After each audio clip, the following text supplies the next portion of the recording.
Jeff Sparler clips, HFY Sci-Fi novels, comics and much more.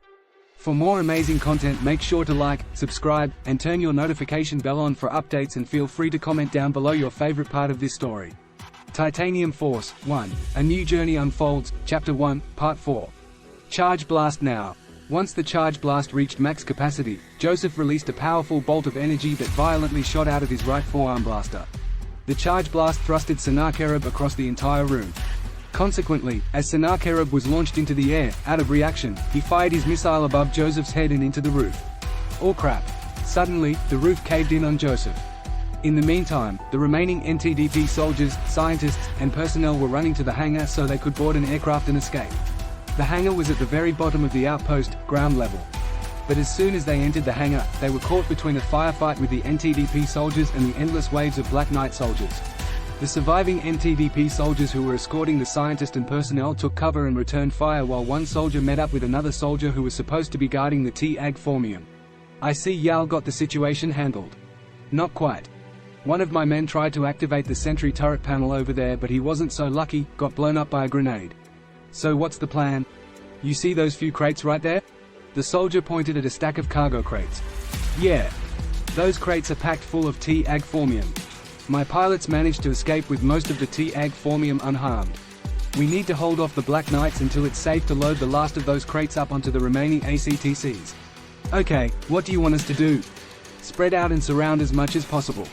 And you lab coats, scientists, see if you can manually override that sentry turret panel. It's the only way we're gonna get out alive. The soldier barked. None of them questioned his judgment and did as told. The few brave lab coats ducked for cover while in search for the sentry turret control panel. Soon they found it and got to work, because the power through most of the outpost was shut down and they needed to figure out a way to manually divert some of the remaining power to the sentry turret control panel to get it back online. As seconds went by, slowly each side were having more casualties, but mostly the Black Knights, who were dropping like flies. Meanwhile, back in the command center, it took Sennacherib a while to recover. The charge blast from Joseph damaged Sennacherib's war armor. His armor spewed out sparks of electricity. Some systems were temporarily offline due to the impact. The impact area on his upper torso where the plasma bolt came into contact left a scorched area with burnt marks. As soon as he got up, he saw no sight of Joseph. "Joseph, you coward!" In anger, he knew he had no time to look. He then turned on his comlink to call in a ride.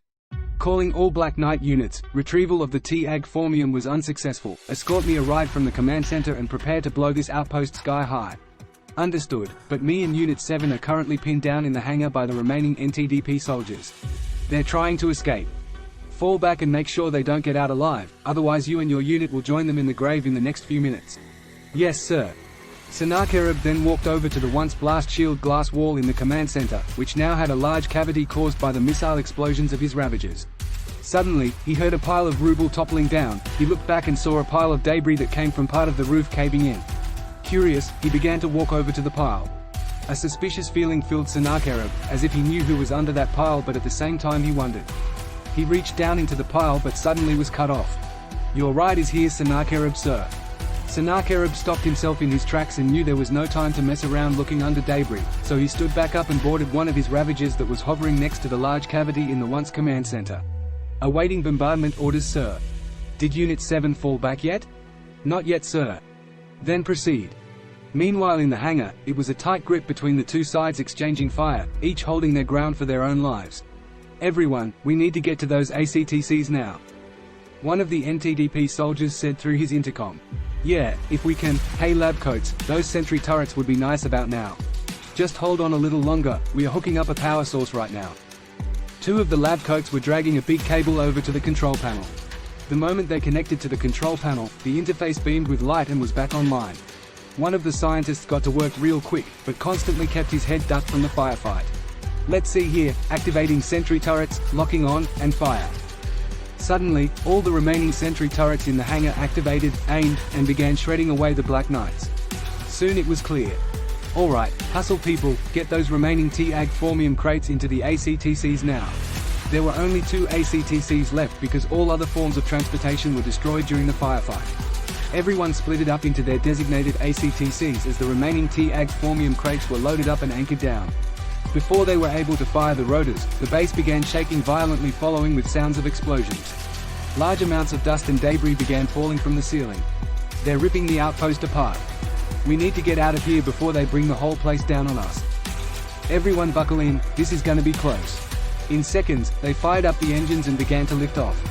Seagull to Firestar, do you copy? The other soldiers in their ACTC asked. Yep, give it everything you got, it's gonna be tight. Copy that. Using evasive maneuvers, both ACTCs dodged the caving roof. As they got close to the light of the exit of the hangar, suddenly, the entire ceiling of the hangar began caving in as tons of rock and boulders started falling right behind the two ACTCs. Come on, push it. Giving it all they got, both ACTCs managed to get out unharmed, missing the caved-in hangar by a hair just as a big cloud of rock dust vacuum poured out of the exit. Their departure did not go unnoticed by the Black Knights. Sennacherib Sir, two NTDP ACTCs managed to escape the outpost. What? Let me see if Unit 7 used the ACTCs to escape. Unit 7, do you copy? There was no answer but a static sound. Sir, they are not responding. Well, what do you think it is? It's Joseph and his men in those ACTCs. Odds are they are carrying some T-Ag formium. Blast them out of the sky now. But Sennacherib Sir, T-Ag formium is highly explosive. If we gun them down we might destroy the T-Ag formium they are carrying. It's a risk we have to take.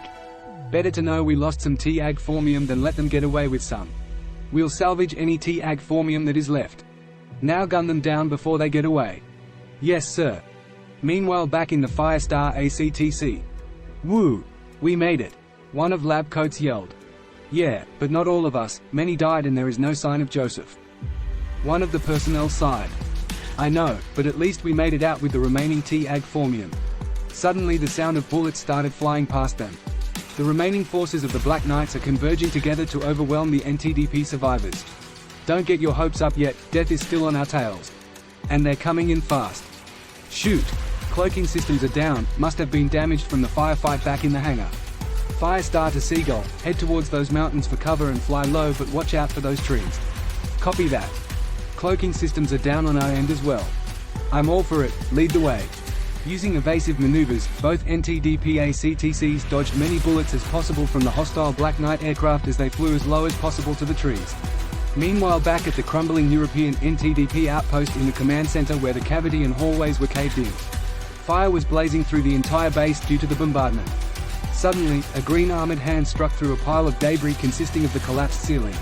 Slowly, the groaning object started unburying itself, moving all the debris off itself.